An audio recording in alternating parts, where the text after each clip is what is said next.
Okay, I just warned you, Will. It was going to do that. The music cut off again. I love that music. I know. Well, this is what's happening when Neil builds a new clock that's not standard and we lose our music in the 8 o'clock hour, and that's just how it goes. But you do have an amazing studio. Yes, it is. These new fantastic. studios, I wish people could see this. These are beautiful studios. Yeah. Well, thank you for joining us this morning. It's 8:07 on a Friday. Oh, it's May 30th, end of May. Wow. And it's the Neil Larson Show, but there's no Neil Larson in this. Yeah, the studio sans Neil. He says he's helping a friend. Yeah. I think he's just gallivanting through the Canadian forest. Yeah, I think so too. Yeah, there he is. He's got his little Robin Hood hat on. Yeah. His little bow and arrow. He's dancing through the tulips. Yeah, that's I can see him, totally Neil. That voice you're hearing is Will Kesley. It might sound a little different than the last time Will and I did the show together. Yeah. And Will has agreed to come on, give everybody a cancer update. And with all of that, I'm sure you'll explain why your voice sounds different right now. But first off, how are you feeling this morning? Actually, in the last 2-3 weeks, I've had probably my best weeks I've had in the last year. As far as just energy. Anybody that's gone through cancer knows the treatments themselves and just fighting it are horrendous on your energy and just on your body. And so I was pretty much bedridden up until, and it started, my definitive cancer diagnosis was in September, and up until about 2-3 weeks ago, I was pretty much bedridden. I'd be in bed, I'd get up and go to this event or that event, but I pretty much spent most of my time, 90% of my time in bed, just didn't have the energy. And in the last 3 weeks, we've been getting up and at it and doing things and working in the garage. And, Great. Something's changed, that's for sure. And we're hoping it's for the positive. But I certainly have more energy than I've had. And that's the hard part. It's hard to sit in bed, those who've had terminal cancer, and just know that you're dying. You're slowly dying to this disease and do nothing to fight back. But you can't. You can't get out of bed. So to get out of bed is a victory. And it really helps the mind. And one of the interesting things, Julie, I've done more mind battling with this cancer. This is my second battle with it than I ever did on my first one.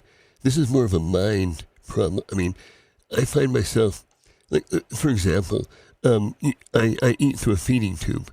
I can't eat anything. I'm eating a lot more now, but that's very little, about 5%. Not enough nutrients via the to mouth. live on. But we're working on that when I eat through a feeding tube.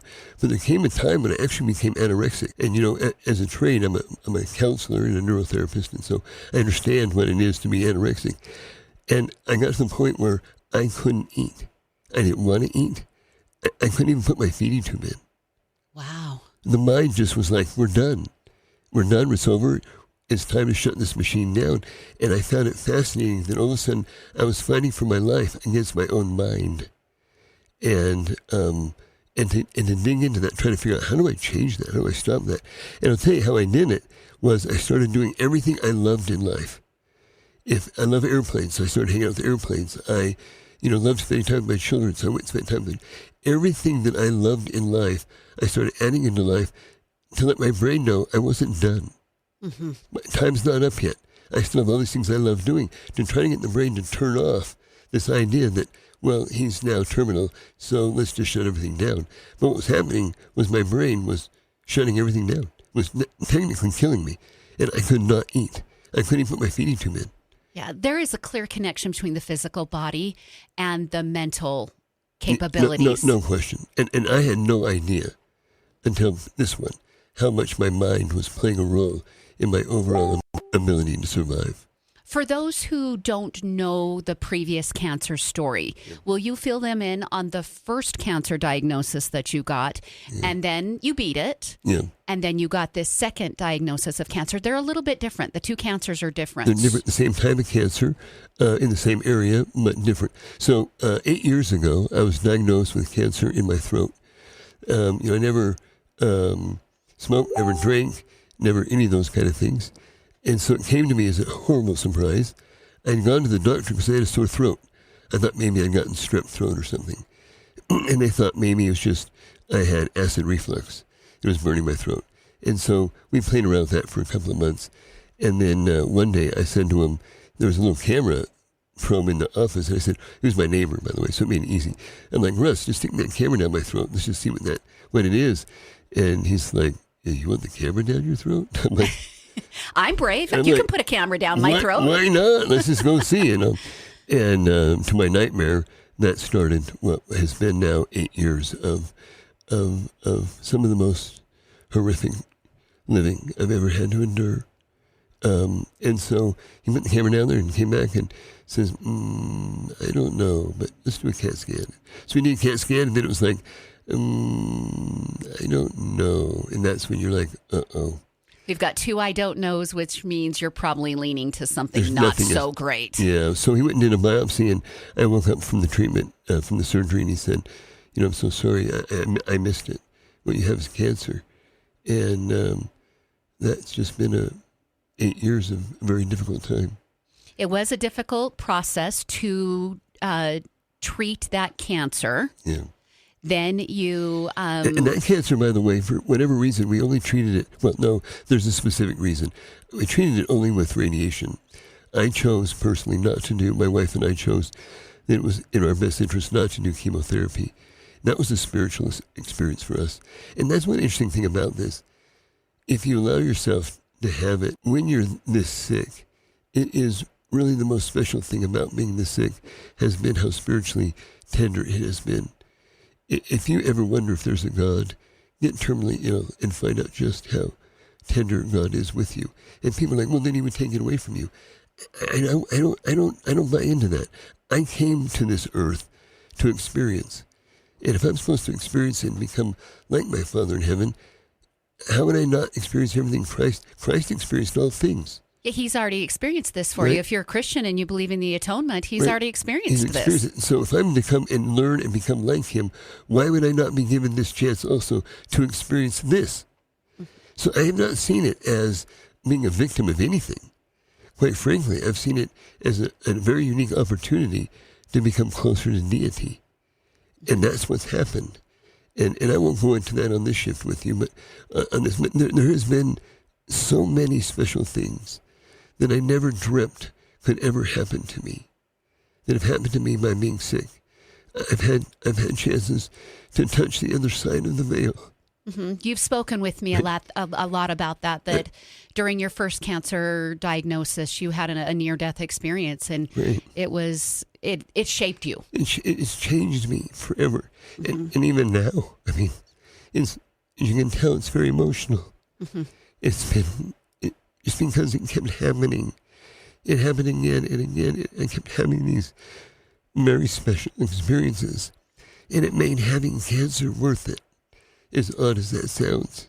Mm-hmm. Right? And so I have some people like, I don't get it. I don't understand how you're doing that. But that's what's made it something I could endure. It's made something very special, is in those times when I was at the worst, the times when I needed him the most, the times when I just didn't have anything left in me, I went to have these very special experiences that brought me back to, I'm okay. I know God knows where I'm at.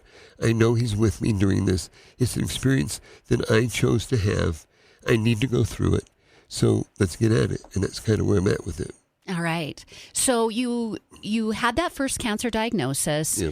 Some very difficult experiences with that. You chose not to do chemotherapy during that cancer diagnosis. You did radiation, which for those who haven't had a loved one go through radiation, it kind of turns all of the tissue and everything into tree bark. Yeah. It becomes very hard, not pliable, little scratchy, little irritated. The nerve endings are all wonky. Yeah, especially head and neck cancer, because it's right at my brainstem. It affected all my saliva. I have about 5% saliva. As you can tell now, it's also affected my ability to speak. Mm-hmm. I've lost all my hearing on my left side of my head. I've lost all my sinuses. I've lost, and I've had all this radiation to the brain. And so I have several things I'm having to manage to go through it that you wouldn't even think were an issue. But in fact, it's even odd that I got to do radiation twice. I went to the Mayo Clinic in Arizona, and they have a proton beam, and it was just different enough that it didn't set my autoimmune system off, because your immune system recognizes the radiation. In fact, me and the sunshine don't get along very well right now. when I get out in the sun, if I start getting a sunburn, my immune system thinks I'm in radiation, and I start getting sick again. I get radiation sickness all over again. Interesting. Even the sun can affect that. It's called radiation recall, and it thinks, oh, we're in radiation again, and it starts attacking things. It's really fascinating. So I've been very fortunate to be able to do it again, but in the areas where the second cancer was a little higher in my sinus, in my upper part of the roof of my mouth, and in my ears and things of that nature, I still had a crossover in my mouth. So my tongue and my throat in those areas got 2 different radiation treatments, and they're not healing. They don't know how to heal. Mm-hmm. Right? The radiation just damages them so much that they don't know how to heal. And so you have to learn to live with it. Okay, so tell us about what the cancer treatment looks like now. You've been down at the Mayo Clinic. Some people recognize the Mayo Clinic from like Minnesota. This is actually in Arizona. It's an arm of the Mayo Clinic, and they're down there. You've had fantastic care. I cannot speak more highly of the Mayo. I don't want to speak down about anybody else. I mean, I went to the University of Utah, and I had a surgeon there, Dr. Espamoni, who was really my first person to get in to my ear and figure out what was going on, and she was amazing, absolutely amazing. But my care got so difficult, I had to change gears, and I felt I needed to go to the Mayo. And so I asked my wife to try to see if we even get into the Mayo Clinic, and it was just remarkable we even got in. But getting in there, the doctors there, and the way they go about treatment is very, very unique. At first, it was hard to understand because every doctor is a specialist in like one area. So you don't have a doctor that really looks over you. Just one doctor does this, and he's a specialist in it, and that's all he does is that one thing. So I have like 7 doctors right now, and none of them, they meet like every day to talk about my care, but not one doctor is in charge of my care. Right. So who do I call if I need a prescription? Yeah. If it's not working so well, which one should I ring? Who do I call? But they're experts in that one area, very, very tight area. One thing to point out, after I had the first cancer, I then entered into these years of, I was number 16 in the county to get COVID. I had to have open heart surgery after COVID. COVID set my heart off, and out of nowhere, I also had a plugged heart, and I had to go have bypass surgery. I then had to have lung surgery. I then had sinus infection that I thought was from the lung surgery, and it turned out to be this very rare infection called inverted papilloma. And that inverted papilloma attacked my sinuses, but we didn't know it at that time. It was attacking my left ear. And it took out my hearing, and it took out my mastoid, and it tried to get into my brain, and it took out my eustachian tube, took out parts of my throat, and then out of nowhere, it switched into cancer. Wow. And so we were fighting that, thinking it was just this infection, this stuff called inverted papilloma. I'm only number 40 in the world to have inverted papilloma. Would you quit trying to be an original, Will? In this area. And I'm looking to God going, are you kidding me? There's a whole story behind that, that I won't get into, but I kind of knew it was coming. Well, I didn't know it was coming. Yeah. I was informed that I was going to have some very difficult times as part of one of those very spiritual experiences where I got to cross the veil. I was given the choice to come back, but I was told I was coming back to some tremendous trials and tribulation, and so I had to make that choice, and I chose to come back. So when every one of these things came back to back to back to back to back, I just laughed. I was like, you can't make this stuff up. No. And when you tell your wife when that experience happens, here's what's coming, it's kind of like, man, I hope it kind of does come because I look like a giant liar, about having that experience. But then when it starts happening, it really is a very special thing.